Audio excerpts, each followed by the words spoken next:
भगवान के नाम में अपार सामर्थ्य है, आपका हृदय जलाएगा और इन दोषों को ऊपर निकालेगा। घबराना नहीं, वो नष्ट होने के लिए निकल रहे हैं। भगवद आश्रित होकर निरंतर नाम जप करो, सब ठीक हो जाएगा। नहीं है, संयम नहीं है, पवित्रता नहीं है, तो आवाज में दम नहीं होगी। के करोगे, आवाज में दम होती है तभी होगी जब आप संयम से चल रहे हो। ऐसे थोड़ी जीवन रखा जाता है। साधु का जीवन दिव्य होता है। ये अन्न और जल से पोषण केवल पार्थिव शरीर का होता है, भगवत चिंतन से पोषण होता है साधु का। कई कई दिन भोजन न मिलने पर कभी ऐसे थोड़ी कि मुंह उदास हुआ हो। मुख प्रसन्न तन तेज विराजा। भगवत मार्ग के पथिक हो, छू जाए तो करंट सा लगे, उसके जीवन का परिवर्तन हो जाए। दृष्टि भर के देख लो तो उसके पापों का नाश कर दो।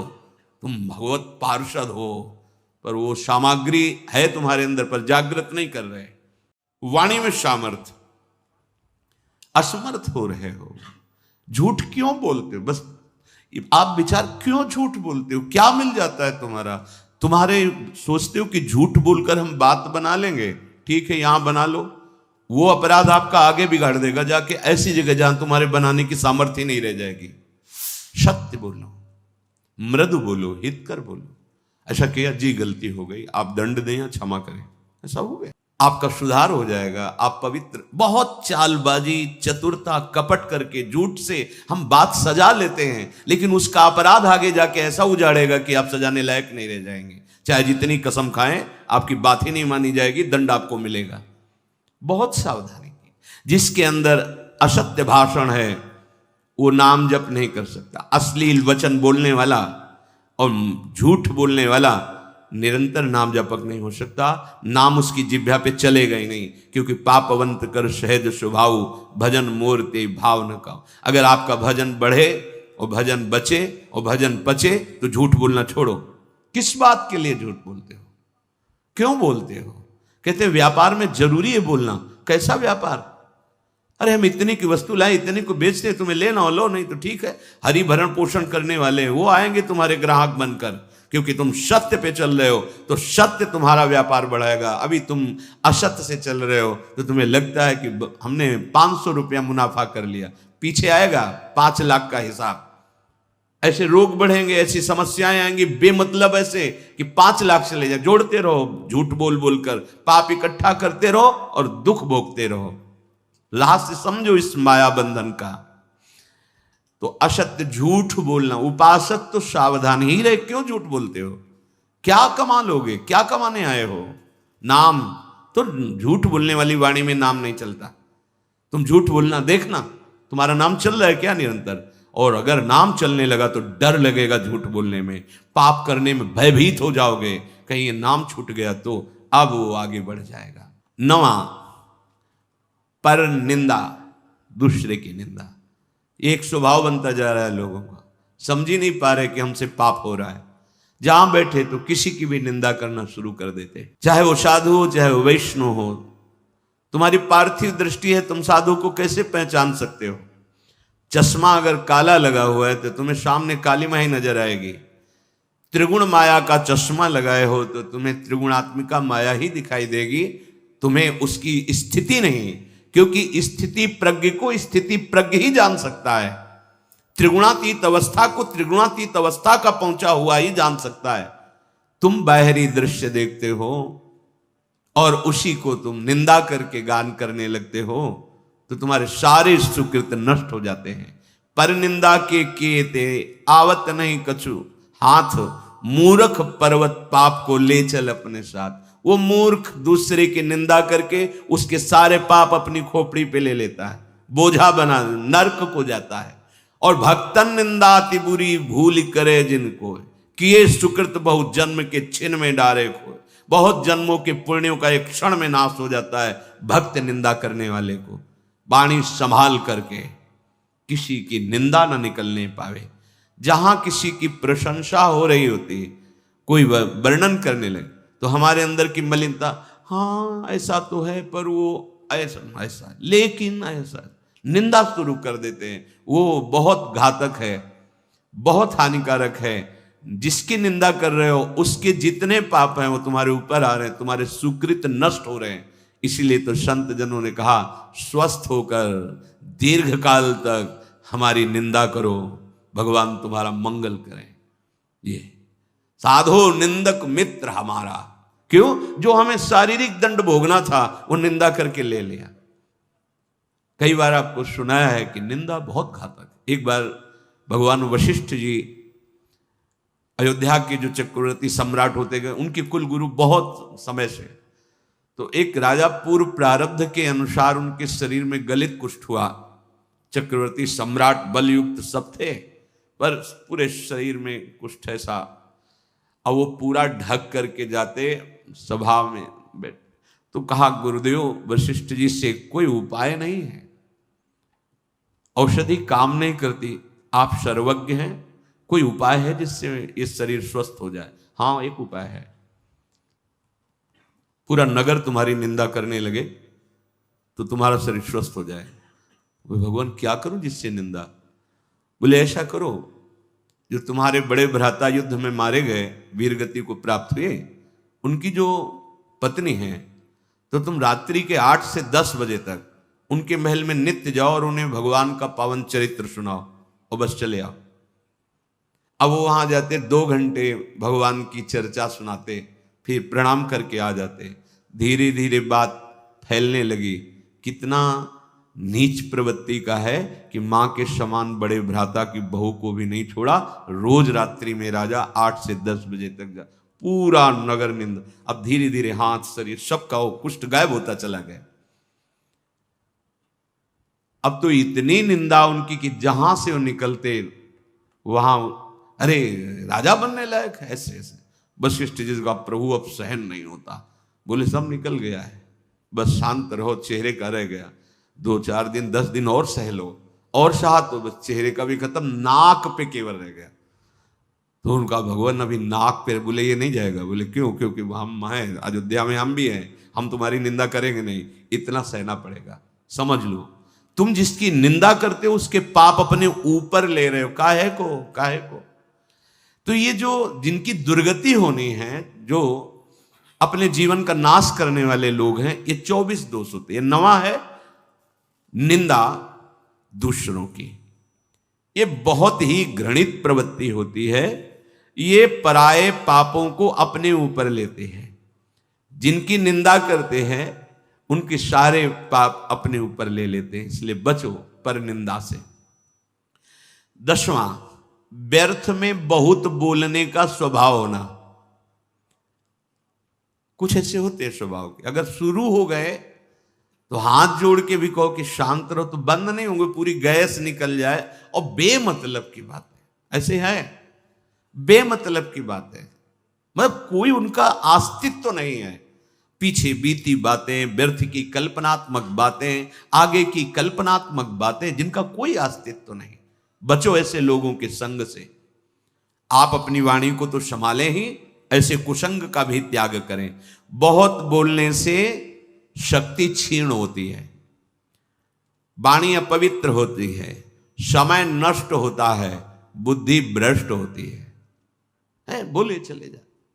वाणी एक अमूल है, जो कोई बोले जान, ये तराजू तौल के तब मुख बाहर आन। ताते मौन रहनो उचित है, जब बोले तो भगवत चर्चा या उसकी समस्या का समाधान, सत्य को जानने, नहीं तो बस राधा राधा राधा। कम बोलो, जरूरत क्या है, उचित उत्तर दे दो, नहीं तो नहीं। हमने देखा है महापुरुषों को। प्रणाम, राधे श्याम, श्री हरिवंश, देखा भी नहीं, उत्तर भी नहीं, मन से कर दिया, उधर देखा भी नहीं। बात कर रहे हैं, नाम चल रहा, चल दिए, आगे घेर के खड़े हो, चल, कोई उत्तर नहीं, कोई उत्तर ही नहीं। पूरे जीवन में देख, कोई उत्तर नहीं, न शुभ न अशुभ, न भागवतिक न प्रापंचिक। ताते मौन गहनो उचित। यदि इतनी धैर्य वृत्ति नहीं है तो फिर उचित विचार करके जो आवश्यक बोल दो, अन्यथा नहीं बोलने की जरूरत है। आप भगवत प्राप्ति के मार्ग में हैं, आपको एक एक श्वास, एक एक सेकंड संभाल कर सत्य सच्चिदानंद प्रभु के चिंतन में लगाना है। पर ये जो दुर्गति को प्राप्त लक्षणों वाले हैं, ये बस व्यर्थ की बातें बोलते रहते हैं। बहुत बोलने से तुम्हारी शक्ति क्षीण होती है। तभी जो बहुत बातें बनाने वाला होता है, वाणी का प्रभाव नहीं पड़ता। नहीं, एक बार जो हृदय से अनुभव करके बोलो, पूरे विश्व में छा जाएगा। और भला तो आपकी वाणी जाके उसको प्रपंच से निकाल लेगी। ब्रह्म ऋषियों की वाणी ऐसी सामर्थ्यशाली होती, बहुत शांत, निरंतर भगवत चिंतन, और जो बोले तो हृदय की ग्रंथि को खोले, वो वाणी। जो चार लोग बैठ करके भगवत विमुख चर्चा करते रहते हैं, बहू बेटी परिवार इनकी उनकी, ये समय को नष्ट करते हैं, व्यर्थ का समय जाता। ऐसे लोगों के बीच में न बैठना चाहिए न सुनना चाहिए। बस वही देखो, कभी ऐसे लोग जब बैठे हों, उनकी चर्चा हो रही हो, तो वहां एक बार भी राम कृष्ण हरि कोई नाम नहीं होगा, कोई भगवत चर्चा नहीं। बस वही घर द्वार परिवार प्रपंच सब वही चलता रहता है। बचो इस माया के बंधन से, काटो नाम के कीर्तन से, काटो इसे भगवत गुणगान गायन से। ये अपवित्र जिह्वा व्यर्थ का भाषण निंदा पर चर्चा करने न पावे। राधा राधा रा, थका दो इसको। ब्रह्मचर्य, ये जो समय को नष्ट करने का स्वभाव बन गया है, व्यर्थ की बातें व्यर्थ की क्रियाओं, भाई छोड़ो। तुम्हें चुभता नहीं? एक बार नाम छूटता है, तुम्हें जलन नहीं होती? तुम्हें परेशानी महसूस नहीं होती कि हमारा उद्देश्य तो निरंतर नाम जपे, नाम कैसे छूट गया? तद स्मरणेन परम व्याकुलते थे। चलो ना परम व्याकुलते तो केवल व्याकुलते ले आओ। तुम्हें यह तो पश्चाताप होना चाहिए कि नाम छूट रहा है, हम व्यर्थ की बात में समय नष्ट कर रहे हैं, नाम छूट रहा है। ये जो परिचर्चा करते रहते हैं, इनका राग द्वेष पुष्ट होता रहता है, और जिसका राग द्वेष पुष्ट होता है दुर्गति पक्की है। 12वां क्रोध, ये बेहोश करके असुर बना देता है। क्रोध वाणी का रंग बदल जाएगा। जहां क्रोध का प्रादुर्भाव हुआ तो रुक्ष वाणी, कठोर वाणी, तीखी वाणी, हृदय को बेदने वाली, समझ जाओ क्रोध आ गया। अशुद्ध भाषा प्रारंभ हो जाएगी, कठोर भाषा होने लगेगी, ऐसी तीक्ष्ण जो हृदय को बेद दे जाकर। और अगर ना संभल पाया तो बुद्धि फिर हिंसा पे उतर जाएगी, मार पीट, जान से मार देना। ये क्रोध बहुत ही घातक वस्तु, ये दुर्गति कराता है। सीते नरक का द्वार है। कामः क्रोधा तथा लोभा तस्मादेत्रयम् त्यजेत्, ये त्रिविधम नरकस्येदं द्वारम नाशन मात्मना। ये आत्मस्वरूप को घोर बंधन प्रदान करने वाले हैं। क्रोध, जब क्रोध आवे तो मौन का आश्रय पक्का लो। अगर वाणी खोल दी आपने तो मानो आग में आपने पेट्रोल डाल दिया, डीजल डाल। वो ऐसी भड़काऊ वस्तु वाणी है, फिर तो नहीं संभल पाओ। मौन, अब अंदर से वो आ रहा है कि बस इसको गाली दो ही, इसको कड़ुआ बोलो ही, बस अंदर राधा राधा राधा राधा राधा राधा, उसकी सुनो मत, शांत हो जाएगा। वहां से चल दो बिल्कुल। अगर कड़ुआ बोले तो इसका दुरुक्ति, क्रोध का बल क्या? दुरुक्ति माने गाली, कड़वे वचन, कठोर वचन, हृदय को दुख पहुंचाने वाले परुख वचन मत बोलना। अगर भजन सिद्ध करना है, भजन बढ़ाना है, तो जब क्रोध आवे, कड़ुआ बोलने का मन हो, बिल्कुल दांत बांध लो, ऐसे नहीं खोलना, मानो वाणी है ही नहीं हमारे, नहीं बोलेंगे इस समय राधा राधा राधा राधा राधा राधा। ये क्रोध तुम्हारे भजन करने की प्रवृत्ति और भजन के प्रभाव दोनों को ढक देगा, दोनों को रोक देगा।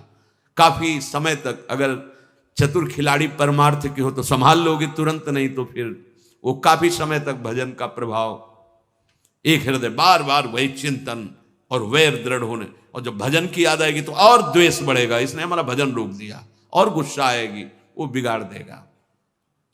क्रोध होश खो देता है। जिसके अंदर क्रोध आता है होश खत्म हो जाता है। 13वां हिंसा, मारना, किसी भी जीव को मारना। ये इसीलिए सबसे प्रार्थना करते हैं, जहां तक शब्द कान में पहुंचे, कि जो लोग ये हिंसा, एक होता है हिंसा करना, और जैसे आप मानसला के पास तो हिंसा में सम्मिलित हो गए, वो हिंसा के समान ही माना जाता है। तो जो आप अभक्ष पदार्थ पाते हैं, जीवों की हिंसा होती, जो हमारे लिए निषेध किया गया है, जो हमारे लिए निषेध है, वो बिल्कुल ठीक नहीं। किसी भी जीव के शरीर को पका के खाना मतलब अपना नाश करना, अपने सुकृतों का नाश करना, अपनी आयु को व्यर्थ करना। भूल जाओ कि तुम बलशाली हो, कितने बलशाली हो। काम पर विजय प्राप्त करके दिखाओ, क्रोध पर विजय प्राप्त करके। लोभ मोह मद मत्सर तो तुम्हारे बल को समझे। शरीर बलशाली है, भोग तुम्हें गुलाम बनाए हुए, तुम समझते हो विश्व विजेता है। नहीं नहीं, मानो देह विषयों पर विजय प्राप्त करके भगवदानंद के लिए मिला है, और वो बल मिलता है पवित्र आचरण, पवित्र भोजन और भगवान नाम जप। इसीलिए सबसे प्रार्थना करते हैं, ये भूल भुलैया में मत भटको। तुम अविनाशी अजर अमर शरीर वाले नहीं हो, मरेगा तुम्हारा शरीर, और तुम जो ये पाप आचरण कर रहे हो भोगना पड़ेगा। अभी जो तुम तर्क उपस्थित करते हो कि हम नहीं खाएंगे तो कोई तो खाएगा, इसलिए हम ही खा लेते हैं। तर्क रखता है आत्मा की इच्छा को नहीं दबाना चाहिए। हाँ, अपनी आत्मा में कोई इच्छा ही नहीं होती। मूर्ख हो तुम, आत्मा समझते किसको?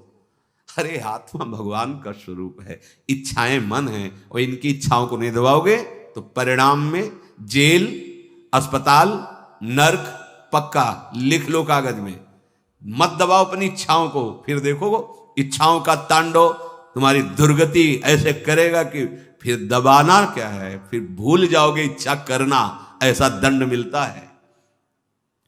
हिंसा ये महापाप है। कोई भी ग्रंथ, कोई भी पंथ आदेश नहीं करता किसी जीव को कष्ट देने का।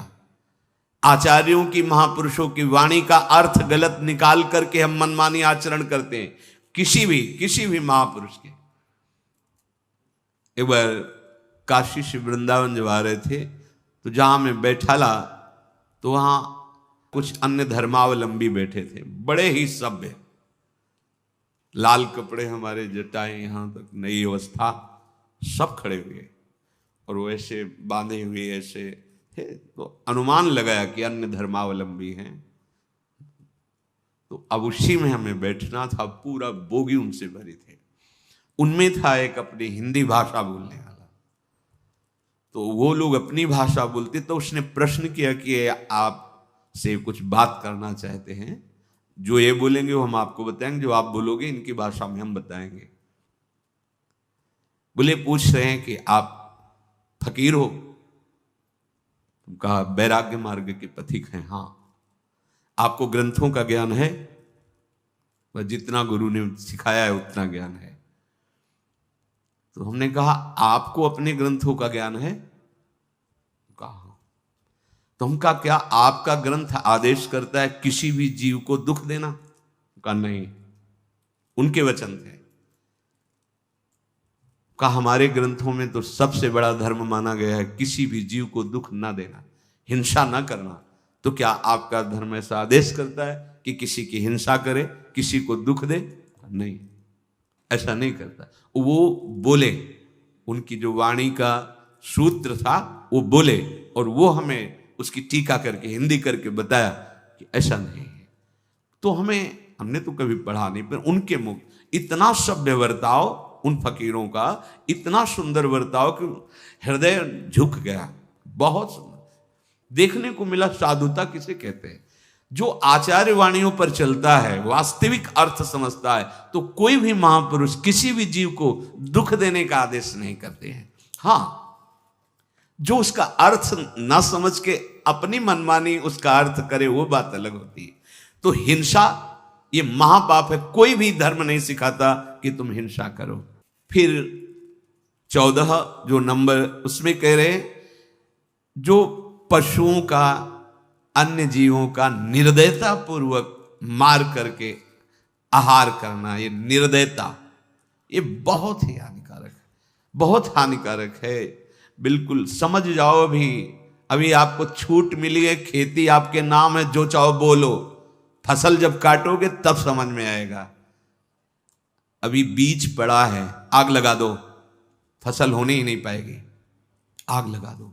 ज्ञानाग्नि या प्रेमाग्नि, दो ही ऐसी हैं जो तुम्हारी कर्म रूपी शुभ अशुभ फसल को भस्म कर सकती है।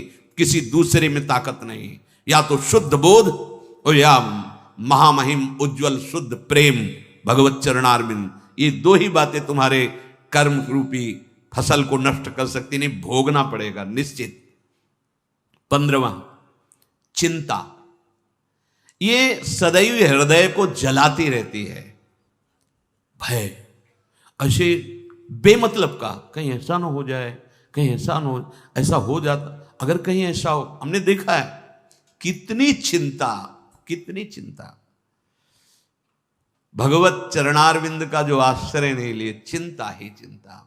कैसे आप देखो ना, अपने हृदयों में देखो, चिंता ही चिंता। और अगर निश्चिंतता आती है तो हरि चरणों का आश्रय, लाडली जी के चरणों का आश्रय। ये चिंता रूपी अग्नि सबको खोखला कर देती, जला देती है। बहुत बहुत चिंता। क्यों आ रही चिंता? क्योंकि भगवान से विमुख जो करना चाहिए वो किया नहीं, और जो नहीं करना चाहिए वो किया, इसीलिए चिंता आपको जला रही। जिनका दुर्गति होना पक्का है, उनके हृदय के लक्षण बताए जा रहे। 15वां चिंता। 16 शोक ग्रसित हो जाना, हर समय शोकित रहता है। जो जो बना करके सुख के विधान खड़ा करता है वही भ्रष्ट हो जाता है, नष्ट हो जाता है, क्योंकि पूर्व पाप इतने प्रबल हैं और शोक से ग्रसित रहता है। देखा गया, जैसे अन्न बेचा, कुछ आभूषण बेचे, विचार मिलाया कि 2-4 भैंस पाल लेंगे, दूध होगा बढ़िया। और गांव में वो बीमारी चलती है पशुओं की, वो एकदम लगी, एक गई, 2 गई, 3 गई, 4। अब शोक। अन्न भी बेच दिया था जो अधिक था, आभूषण भी बेच दिए थे, सोचा था 4 का दूध निकले, खूब पैसा आने लगे, बड़े बैठा है। कर्म, पीछे का कर्म, वो तुम्हें कभी सुखी नहीं रहने देगा। वर्तमान का कर्म तुम्हें निश्चिंत नहीं होने देगा, निशोक नहीं होने देगा। शरणागत में सुना था, निश्चिंत होना, निर्भय होना, निशोक होना। ये मोहग्रस्त होकर कर्तव्य अकर्तव्य का विवेक छीन लेता है शोक। अब कैसे जिए? अब तो जैसे भी, फिर उसके पास ऐसे माया अपने पार्षद भेजती है, दांव लग गया ना तो एक बार में तुम सुखी हो जाओगे। बस दांव नहीं लगा, दांव फेल हो गए, अब पहुंच गए कारागार में, आजीवन कारावास, दुख ही दुख, शोक ही शोक। इसीलिए बिना भजन किए इन दुर्गतियों से बचना बहुत कठिन है। इसलिए भजन जरूरी है, बहुत जरूरी है जीवन में, भगवान का आश्रय और भजन। 17वां अहंकार, ये समस्त दुखों का मूल है। ये भगवत विमुख के हृदय में बिल्कुल बट वृक्ष की तरह फैलता रहे। जैसे बट वृक्ष की दाल, उसमें फिर जड़, फिर वो और आगे, फिर जड़, ऐसे बढ़ती रहती है। अहंकार की वृत्तियां इतनी बड़ी होती हैं। ये मूल है संस्कृति का, जन्म मरण चक्र का मूल है ये अहंकार। और ये केवल गुरुचरण आश्रित का ही क्षय होता है और अन्य नहीं, अन्य साधनाओं से नहीं होता। जो भी साधना करे पुष्ट होता रहता है। जो गुरु आदेश से चलता है, तभी कहा चाहे शिव बिरंच सम होई, गुरु बिन भव निधि तरह न कोई। क्योंकि उसको लगता है कि जिन्होंने आदेश किया वही भजन करवा रहे हैं, उन्हीं का बल है। हम तो जब तक उनकी कृपा नहीं थी तो क्या थे, हम जानते थे ये सब गुरु कृपा है, ये सब इष्ट कृपा है, ये सब सत्संग की कृपा है, ऐसा उसके अंदर आता है। तो बड़े से बड़ा साधन भी करता है, पर अहंकार नहीं होता। अहंकार समस्त बंधनों का मूल है। शरीर को लेकर के सारा व्यवहार इसी अहंकार से होता है। आखिरी में ये नाम पे फंसा देता है, मेरा नाम हो जाए, ऐसा कुछ करूं मेरा नाम हो जाए। अगर कहीं कोई शुभ कर्म करने का अवसर मिला तो ईंट पत्थर में नाम लिखवा देना, पंखे की पंखुड़ी में नाम लिखवा देना, पूरा पता। और ऐसे ऐसे लीलाएं होती कि हंसी आती है कि स्वयं अखिल कोटि ब्रह्मांडों के स्वामी आए, उनका तो तुम नाम नहीं जप रहे हो।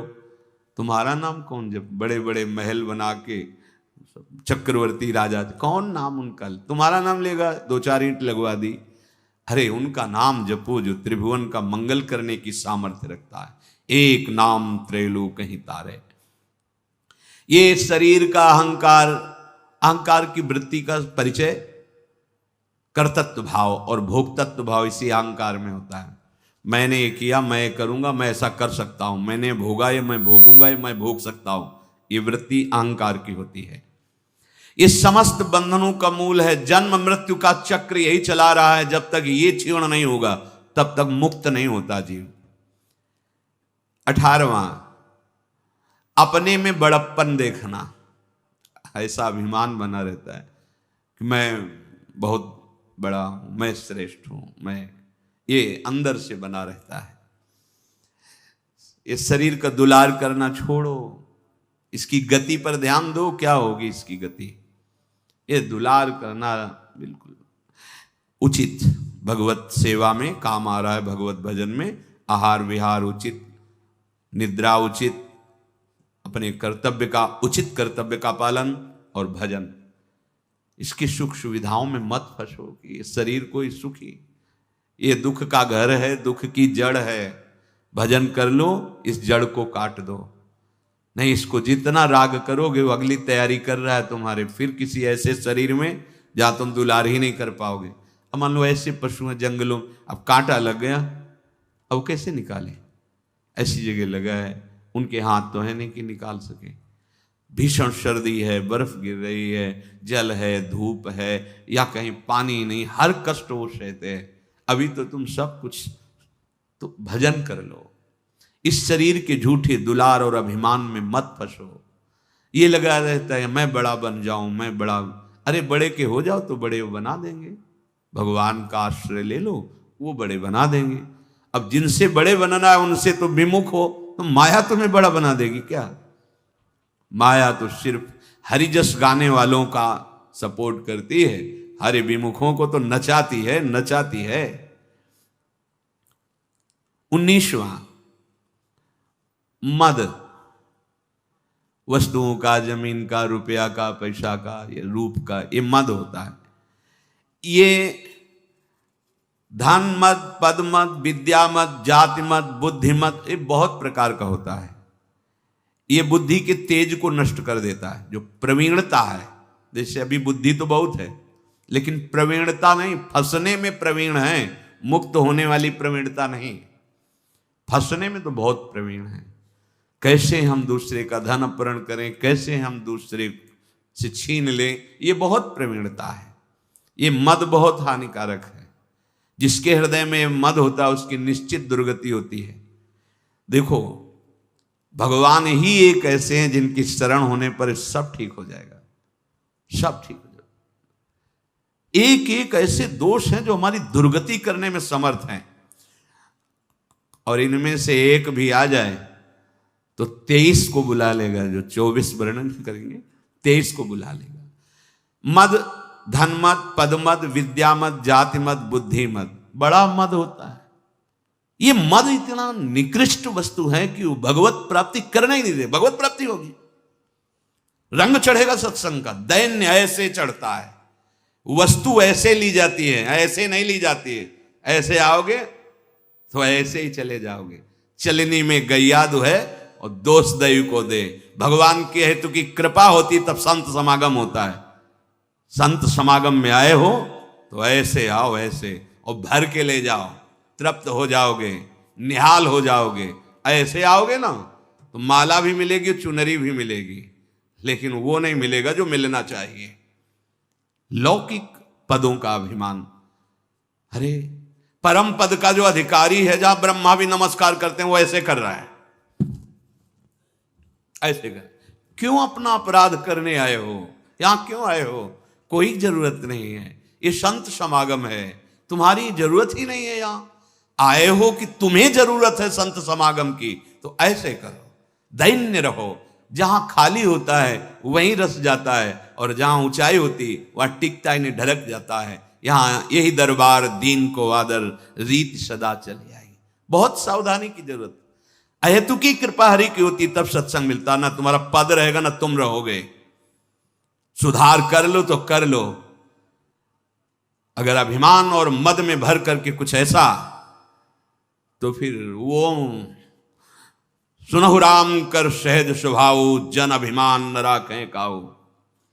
वो अभिमान नहीं रहने दे। ये मद कोई ना करे, धनमद, पदमद, विद्यामद, जातिमद, बुद्धिमद। हरि का भजे तो हरि का होए। जो हरि का चिंतन करता है हरिमय, हम सब हरि के हैं। ये जितनी मेड़े बनी हुई हैं ये सब मर्यादा में रहने के लिए बनी है, अमर्यादित चेष्टाओं को रोकने के लिए बनी। हम उसी परब्रह्म परमात्मा के अंश हैं जो परम पावन है। कुछ नहीं, ये सब मर्यादाएं जाति पाति कुल कर्म धर्म व्रत संस्कृति हेतु अविद्यानाशी चातुर्वर्ण मया सृष्टा गुण कर्म विभागसा, ये मेड़ बनी है कि आप अपनी मर्यादा से चलकर इससे ऊपर उठ जाओ, यही ना बने रहो। इससे ऊपर उठने के लिए भगवान के शरणागत होने पर किसी की कोई जाति विद्या कुल वैभव नहीं देखा जाता। एकमात्र हम सब भगवान के अंश हैं। सतमार्ग ये व्यवहार की सिद्धि के लिए व्यवस्थाएं हैं, ये परमार्थ की सिद्धि के लिए नहीं। परमार्थ में एक है, एक अगर वो राधा बोला तो उसकी चरण रज लेने का मन होता है। वो कौन है? मेरे प्रभु का अंश, बस इतना मेरा परिचय है। किस धर्म का, किस जाति का, किस पक्ष का कोई परिचय नहीं। भगवान श्री राम बड़े बड़े ब्रह्म ऋषि दंडकारण्य में विराजमान हैं, किसी के यहां आचमन भी नहीं किया और सबरी मैया के बेर पाए, और संत जन कहते हैं कि जूठे बेर पाए। अर्थात वो पहले प्रीति विवश होकर देखती थी कहीं खट्टा तो नहीं, कसैला तो नहीं, मेरे रघुनाथ जी को मीठा लगे, इसलिए वो कौन है सबरी? भगवान की अनुराग रस में पगी हुई हैं। कोई जो ऋषि जन उनकी जाति देखते थे, उनका क्या भगवान ने देखा भी नहीं, उनकी तरफ नहीं देखा, और भगवान के लिए तो तप कर रहे थे पर देखा भी नहीं। भगवान कह रहे मानो एक भगति कर नाता, एकमात्र केवल भगवत भाव। ये जो मद भाव में है छोड़ दो, नहीं दुर्गति का कारण है। धन मद, पद मद, विद्या मद, जाति मद, बुद्धि मद। जैसे अपने लोगों को कोई अपने पद का, अपने धन का, अपने वैभव का ऐसे दिखाए तो अपने लोगों को जैसे छोटा बच्चा नहीं अकड़ के खड़ा हो जाए तो हंसी आ जाए। जानते हो अखिल कोटि ब्रह्मांडों के स्वामी का दास है, तुम्हारे पास कौन सा पद है?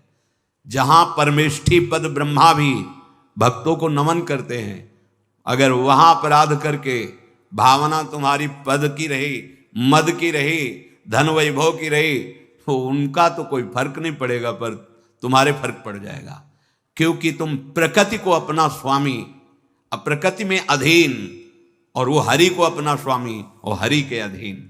प्रकृति में ही तो सब पद हैं, सब वैभव हैं, सब संपत्तियां तुम्हें दिखाई दे रही।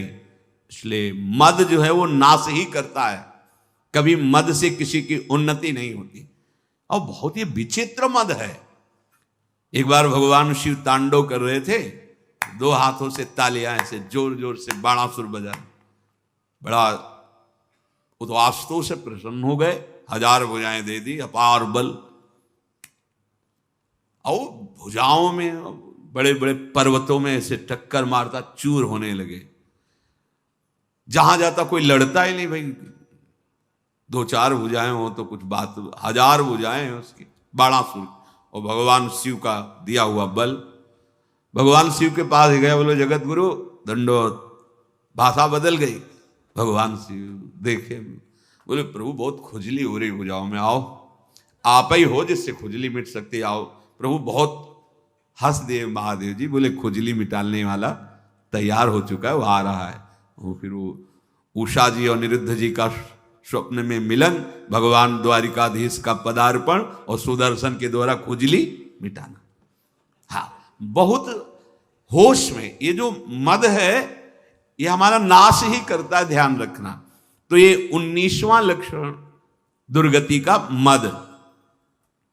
फिर 20वां है प्रमाद। प्रमाद, जो करना चाहिए वो तो कर नहीं रहे, जो नहीं करना चाहिए वो बहुत कर रहे हैं, इसे प्रमाद कहते हैं। सत कार्यों में अपनी दिनचर्या में मन न रखना, बस पड़े हैं सो रहे हैं। प्रमाद ये बहुत बड़ा जहर है। प्रमाद, इससे बहुत गलतियां हो जाती हैं।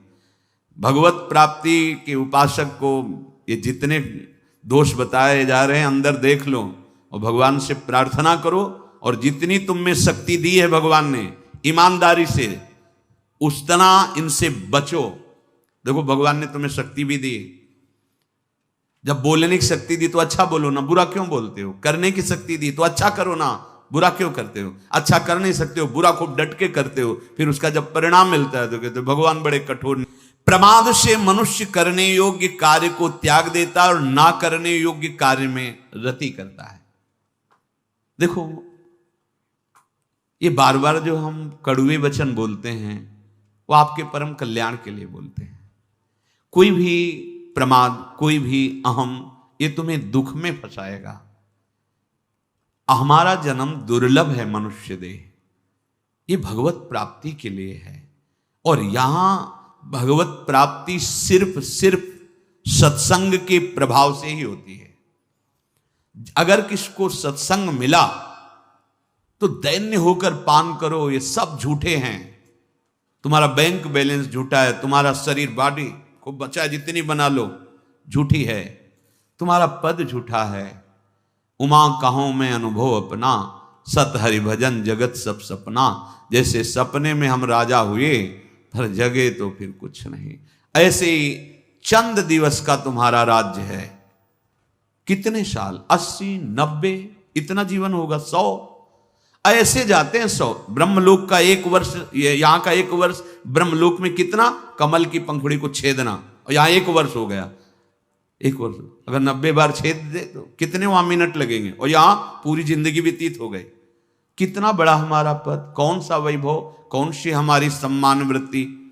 अगर हम भजन नहीं करते, विमुख आचरण करते हैं, बहुत बड़े बलवानी हम दूत हैं, वो सबको ठीक कर देते हैं। यहां जैसे बहुत तुम उपद्रव करो और हमारा भारत सरकार के कानून में फंस जाओगे, तो जब वहां जाओगे तो ऐसी तुम्हारी सेवा होगी कि सब भूल जाओगे। स्वतंत्रता, मनमानी आचरण, स्वेच्छाचार सब भूल जाओगे। ऐसे ही जो यहां भी नहीं संभलते हैं तो एक जगह है, एक नरक। यमदूत ऐसे भगवत पार्षद हैं कि इनके हृदय नहीं रखा गया है, दया नहीं इनके। जैसा कानून व्यवस्था के अनुसार दंड है वैसे ही, और वो पोशाक मिलती है जैसे डॉक्टरों के यहाँ पोशाक नहीं मिलती। जब आप ऑपरेशन को जाओगे तो आपके कपड़े हटा दिए जाएंगे, वहां का कपड़ा मिलेगा। ऐसे नरक का कपड़ा यातना दे, उसमें मृत्यु नहीं है, भोग गई वो। मान लो ये जो रोज बता रहे हैं, भले वचन चुभते हो, लेकिन ये चुभ गए तो वहां की पिटाई से बच जाओगे, दुर्गति से बच जाओगे। कुछ नहीं है, कुछ नहीं है। अभी पुण्य है, आंख तरेर लो, और जहां पुण्य खत्म हुए फिर आप ही देख लेना, अपने जीवन को देख लेना। क्योंकि बिना भजन के, बिना भगवद आश्रय के कोई भी कहीं भी कैसा भी हो, अशांति, दुख और मृत्यु, भय, चिंता, शोक, ये लिख लो। इसी से युक्त रहोगे। चाहे सब बैंक विश्व की हैं, उनमें तुम्हारे खूब पैसे जमा हो, पैसा नहीं बचा लेगा, पद नहीं बचा लेगा। एकमात्र भगवान का आश्रय बचाता है। ये प्रमाद त्याग कर दो। प्रमाद मनुष्य का नाश करता है, जो करने योग्य कर्तव्य कर्मों से हट जाता है, जो नहीं करने योग्य उसमें कर। प्रमाद मृत्यु है। आपसे कई बार प्रार्थना की, आपको जो दिनचर्या मिली है गुरु कृपा से आराध्य देव की, उसी को भगवान समझो। ये दिनचर्या पर कभी फर्क नहीं पड़ने देना चाहिए। अरे भाई तुम सूरवीर हो, भगवत मार्ग के पथिक हो। ये प्रमाद ही मृत्यु है और दिनचर्या ही हमारा भगवान है। सच्ची मान लो, ये हम बड़े बड़े महापुरुषों की कहते हैं दिनचर्या है। काशी में थे कई ऐसे महापुरुष थे जो ठीक 2:30 बजे गंगा जी के घाट पे, ठीक 2:30 बजे, उन्हीं से हमारी दिनचर्या चलती थी। जहां हो आकर के ओम उच्चारण करते, बस हो गया कि 2:30 बज गए, तुरंत फिर महादेव जी के लिए, विश्वनाथ जी के लिए जल भरा निकल, शौच स्नान तो 2 बजे से। एक हमने महापुरुषों में दिनचर्या देखा है, राइट टाइम बिल्कुल, मतलब 5 मिनट विलंब सह नहीं सकते। किसी का उनके ऊपर शासन थोड़ी है, अभ्यास। जीवन में दिनचर्या को ही महत्व दिया गया है। जो महापुरुष ऊंचाई पर चढ़े, दिनचर्या किसी के दिखाने के लिए थोड़ी है, वो तो स्वेच्छा के लिए है। जो हमारी दिनचर्या बिल्कुल ठीक वैसी दिनचर्या बहुत काल तक हो। 12 वर्ष में आपकी दिनचर्या सिद्ध हो जाएगी। आप दिनचर्या को भगवान मानिए। जो नियमावली भजन की, जो पाठ की, जो उठने की, बैठने की, सोने की, जो दिनचर्या, वो बहुत काल तक चलना चाहिए। यहां कोई दिनचर्या नहीं। थोड़े से कष्ट में हम अपनी दिनचर्या को छोड़ देते हैं, इसे प्रमाद कहते हैं। ऐसा ना करो, बहुत दृढ़ रहो। 21वां यही कि इंद्रियों की दासता। हमारी जो इंद्री जो कहती वही हमको तो ये चाहिए, जैसे वही आत्मा की इच्छा को नहीं, ऐसा नहीं। हमको शास्त्र सम्मत इंद्रियों का देना है, इंद्रियों के विषय देने। देखो इसमें हट नहीं चलता। जैसे आपको गाड़ी से यात्रा करनी तो उसमें डीजल पेट्रोल डालना पड़ेगा। आप कह दो नहीं भाई वैराग्य, इसमें डीजल पेट्रोल नहीं पड़ेगा, तो गाड़ी खड़ी रहेगी। ये पार्थिव शरीर है, ये तुम नहीं हो। इसको उचित, कमजोरी आ रही, फल ले लो, भगवान अगर व्यवस्था बना देते हैं, दुग्ध ले लो। आपका बल बढ़ रहा है, सूखी रोटी ले लो। आपको सम में आना है, देखना है अपने शरीर को, अपनी इंद्रियों को धर्मयुक्त शास्त्र सम्मत भोग देने। ये सब भोग ही तो है ना, जल भोजन, ये सब भोग ही तो है। वो भोग जो निषेध किया गया है वो नहीं। जो निषेध भोगों को भोगता है वो इंद्रियों का गुलाम हो जाता है, दुर्गति करा देती है इंद्रियां। इंद्रियों की दास्ता दुष्कर्मों का बढ़ावा प्रारंभ कर देती है। बहुत सावधान। ये इतनी बहिर्मुख हो जाती है कि शांति की खोज कहीं नहीं, बस भोग की खोज।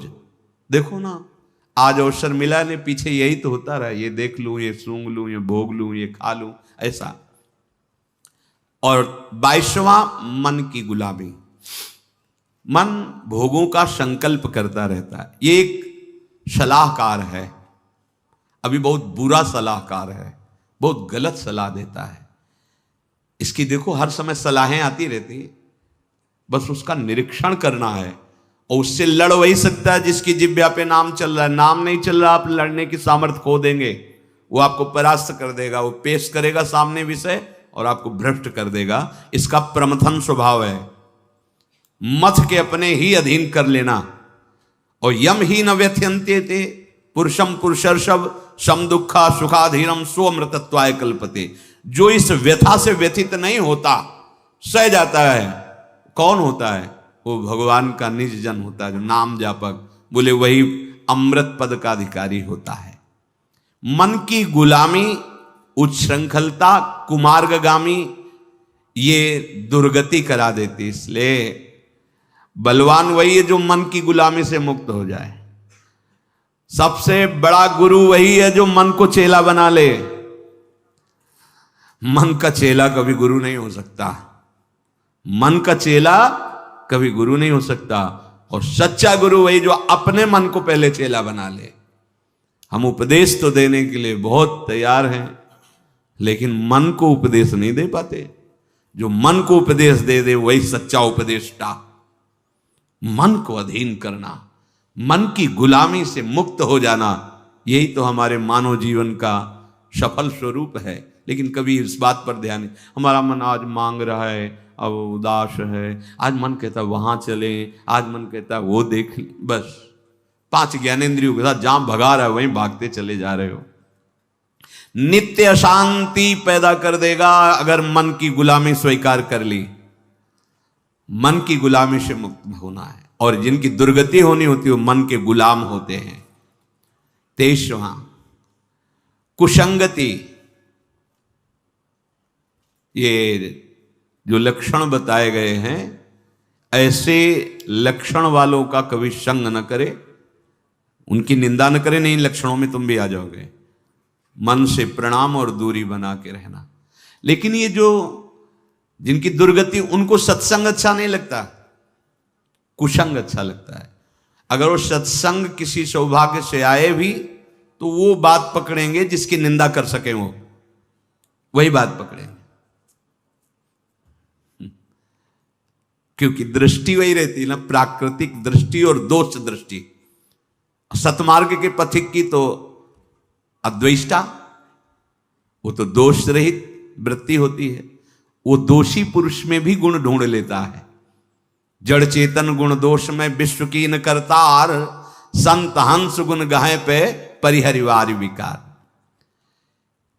जो ये कुसंगति प्रिय जन हैं, कुसंगति प्रिय, ऐसे गंदे आचरण सिखाने वाले, गंदे आचरण करने वाले, गंदे आचरण दिखाने वाले, गंदे व्यसन कराने वाले, गंदी बातों में मनोरंजन करने वाले, ये कुसंगति है।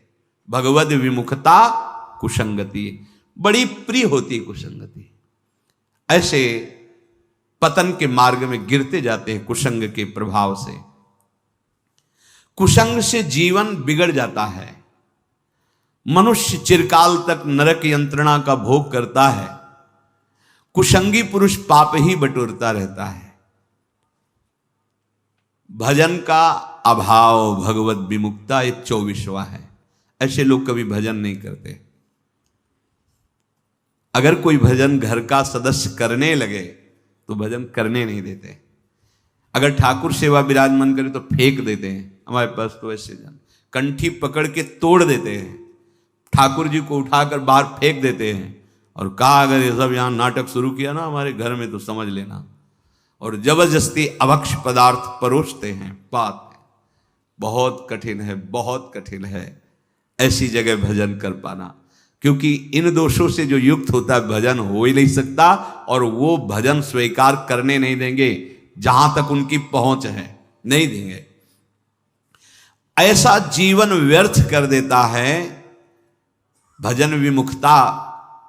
कितने करोड़ जन्म तक भटकना पड़ेगा। देखो कितना हिसाब किताब जमा है। भीष्म जी कह रहे 100 जन्म तक देख रहा हूं कोई वैसा पाप नहीं। एक राजा थे और आगे जन्मों में ऐसे ही जंगल में भ्रमण कर रहे थे तो एक बहुत सा मोटा सीधा साधा सर्प पड़ा था। कुछ सर्प बहुत सीधे होते हैं, जैसे एक लाल रंग का होता है जिसे यहाँ देहात में दुमहा कहते हैं, वो बिल्कुल सीधा होता है, बिल्कुल वो किसी को काटता नहीं, कभी कोई आक्रमण नहीं करता। ऐसे कई सर्प होते हैं, बहुत कई होते हैं बहुत खूंखार। वो आराम से पड़ा हुआ था, ऐसे धनुष के उससे ऐसे टांगा, ऐसे फेंका तो बड़े बड़े कांटे बंबूल के उसमें ऐसे फंस गया। कितने दिन तक तड़पता हुआ क्योंकि वो मरा फिर। महाराज भीष्म जी को अर्जुन के तीक्ष्ण बाणों की सैया पर 6 महीना पड़ा रहना पड़ा। ये हम लोगों के लिए उपदेश है। सोचो, तुम जो सोचते हो कि हम हिंसा करके मांस खाते हैं, ये सब, ये एक सांप जिसके साथ ऐसा व्यवहार, देखो मानवदेह है ना, तो भीष्म जैसे महापुरुष को वो बमूल के कांटों का तड़प करके प्राण त्याग करना सांप का, और आपका 6 महीने बाणों के से। मांडव्य ऋषि तितली की गुदा में कांटा डाल के छोड़ देना, तो आपकी गुदा में सूली डाल के निकली नहीं, काट दी गई। महाभारत में भगवान व्यासदेव जी ने तो अणिमांडव्य, तुम जो पशुओं की हिंसा करके खाते हो तो तुम्हारे लिए छूट है क्या? मानवदेह पशुओं की हिंसा करने के लिए, मांस खाने के लिए नहीं, वो राक्षसों के लिए है, या हिंसक पशु परस्पर उनका आहार है। भगवान से विमुख जन, ये जो 24 लक्षण बताए गए, ये दुर्गति प्राप्त कराने वाले हैं। सावधान होकर इनमें से एक भी न रहने पावे। भगवान के नाम में अपार सामर्थ्य है, आपका हृदय जलाएगा और इन दोषों को ऊपर निकालेगा। घबराना नहीं, वो नष्ट होने के लिए निकल रहे हैं। भगवद आश्रित होकर निरंतर नाम जप करो, सब ठीक हो जाएगा। जो भी गलत आचरण है, गलत चिंतन है, ये सब सुधर जाएगा। पर आप सुधारना चाहें ना, आप इन दोषों को आगे बढ़ाते चले जाएंगे तो कैसे मिटेंगे? भगवान ने आपको सामर्थ्य दी है, जैसे हर इंद्रिय में सामर्थ्य दी, तो उसे गलत मार्ग में न लगा के सही मार्ग में लगाओगे, क्योंकि सही मार्ग में सुख है, शांति है, विश्राम है, आनंद है, प्रसन्नता है। शेष चर्चा आगे। श्री राधा वल्लभ लाल की।